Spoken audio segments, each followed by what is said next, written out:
ভালোবাসার মানুষটি যদি নসিবে না থাকে তবে আল্লাহ তাকে জীবনে কেন পাঠান? আসসালামু আলাইকুম। আমাদের জীবনে এমন কিছু প্রশ্ন আসে যা আমাদের হৃদয়কে গভীরভাবে নাড়া দেয়। তার মধ্যে একটি হলো, যে মানুষটিকে আমি এতটা ভালোবাসি সে যদি আমার ভাগ্যে বা নসিবে নাই থাকে তবে আল্লাহ তাকে আমার জীবনে কেন পাঠালেন? এই প্রশ্নটি কেবল একটি প্রশ্ন নয়, এটি একটি গভীর আবেগ, কষ্ট এবং একরাশ না বলা কথার প্রতিধ্বনি। আজ আমরা এই হৃদয় ছোঁয়া বিষয়টি নিয়ে কথা বলবো এবং বোঝার চেষ্টা করব এর পেছনে আল্লাহ সুবহানাহু ওয়া তাআলার কি হিকমত বা প্রজ্ঞা লুকিয়ে থাকতে পারে। যখন আমরা কাউকে ভালোবাসি তখন তাকে ঘিরেই আমাদের স্বপ্ন, আমাদের ভবিষ্যৎ গড়ে ওঠে। কিন্তু যখন সেই সম্পর্কটা পূর্ণতা পায় না তখন মনে হয় যেন সবকিছু ভেঙে চুরমার হয়ে গেল। এই সময়ে মনে এমন প্রশ্ন আসাই স্বাভাবিক। চলুন আমরা এই বিষয়টিকে ইসলামিক দৃষ্টিকোণ থেকে বোঝার চেষ্টা করি। প্রথমে আমাদের বুঝতে হবে তাকদির বা নসিবের ধারণা। ইসলামে তাকদিরে বিশ্বাস ঈমানের একটি গুরুত্বপূর্ণ অঙ্গ। এর অর্থ হলো, এই মহাবিশ্বে যা কিছু ঘটেছে, ঘটছে বা ঘটবে সবকিছুই আল্লাহ তাআলার পূর্ব নির্ধারিত জ্ঞানের অন্তর্ভুক্ত। আল্লাহ আসমান ও জমিন সৃষ্টির 50,000 বছর আগে সমস্ত সৃষ্টির তাকদির লিখে রেখেছেন। কিন্তু এখানে একটি গুরুত্বপূর্ণ বিষয় হলো, তাকদির দুই প্রকার। এক, অপরিবর্তনীয় ভাগ্য, যা কোনোভাবেই পরিবর্তন হয় না, যেমন আমাদের জন্ম, মৃত্যু ইত্যাদি। দুই, শর্ত সাপেক্ষ বা ঝুলন্ত ভাগ্য, যা মানুষের দোয়া এবং সৎকর্মের মাধ্যমে পরিবর্তিত হতে পারে। এখন প্রশ্ন হলো, ভালোবাসার বিষয়টি কোনটির অন্তর্ভুক্ত? ইসলামী স্কলাররা বলেন, বিয়ে এবং সম্পর্ক তাকদিরের অংশ, তবে আল্লাহ মানুষকে ইচ্ছা শক্তি বা ফ্রি উইল দিয়েছেন। আল্লাহ আগে থেকেই জানেন আমরা আমাদের ইচ্ছা শক্তি দিয়ে কি সিদ্ধান্ত নেব এবং সেটাই তিনি লিখে রেখেছেন। এর মানে এই নয় যে আমরা আল্লাহর লেখা দ্বারা বাধ্য, বরং আমাদের কর্মের জন্যই আমরা দায়ী। সুতরাং যখন কোনো মানুষ আমাদের জীবনে আসে সেটাও আল্লাহর পরিকল্পনাতেই হয়, কিন্তু তার সাথে আমাদের সম্পর্কটা পূর্ণতা পাবে কিনা সেটাও আল্লাহর হিকমতেরই অংশ। এখন আমরা মূল প্রশ্নে আসি, কেন আল্লাহ এমন কাউকে আমাদের জীবনে পাঠান যাকে তিনি আমাদের জন্য নির্ধারণ করেননি?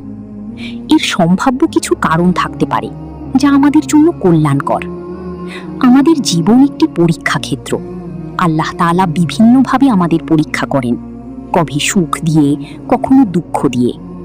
পবিত্র কুরআনে আল্লাহ বলেন, এবং আমি অবশ্যই তোমাদেরকে পরীক্ষা করব কিছু ভয়, ক্ষুধা এবং ধন সম্পদ, জীবন ও ফল ফসলের ক্ষয়ক্ষতি দ্বারা, আর আপনি ধৈর্যশীলদেরকে সুসংবাদ দিন।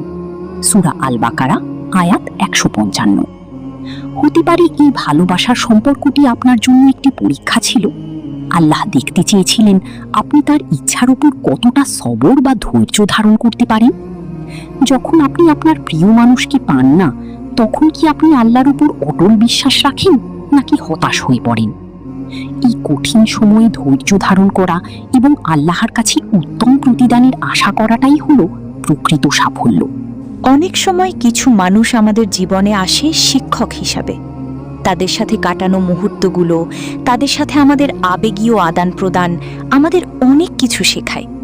হতে পারে এই সম্পর্কের মাধ্যমে আল্লাহ আপনাকে শিখিয়েছেন আত্মনির্ভরশীলতা, কিভাবে অন্যের ওপর অতিরিক্ত নির্ভরশীল না হয়ে নিজের পায়ে দাঁড়াতে হয়, আত্মমর্যাদা, নিজের মূল্য বুঝতে শেখা এবং এমন কিছুর পেছনে না ছোটা যা আপনার জন্য নয়, মানুষ চিনতে শেখা।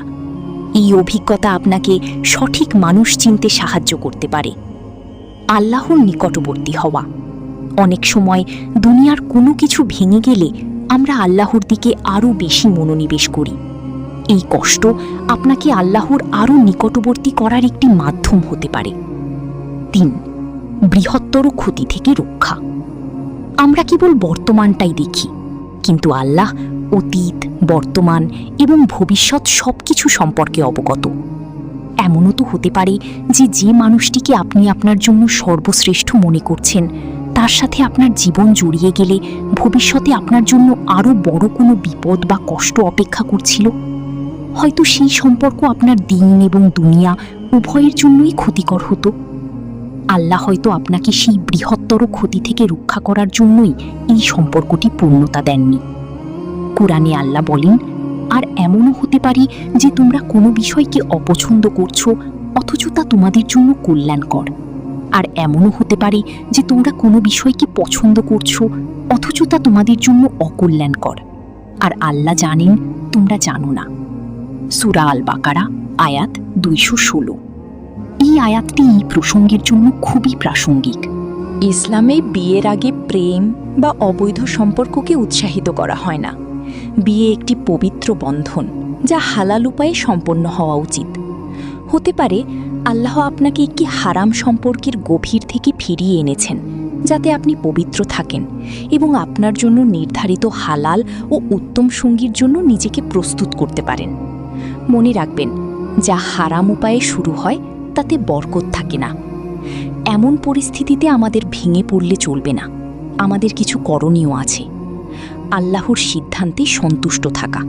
প্রথমে আল্লাহর সিদ্ধান্তের উপর সন্তুষ্ট থাকার চেষ্টা করুন। বিশ্বাস রাখুন তিনি আপনার জন্য যা করেছেন সেটাই সর্বোত্তম। ধৈর্য ধারণ ও দোয়া।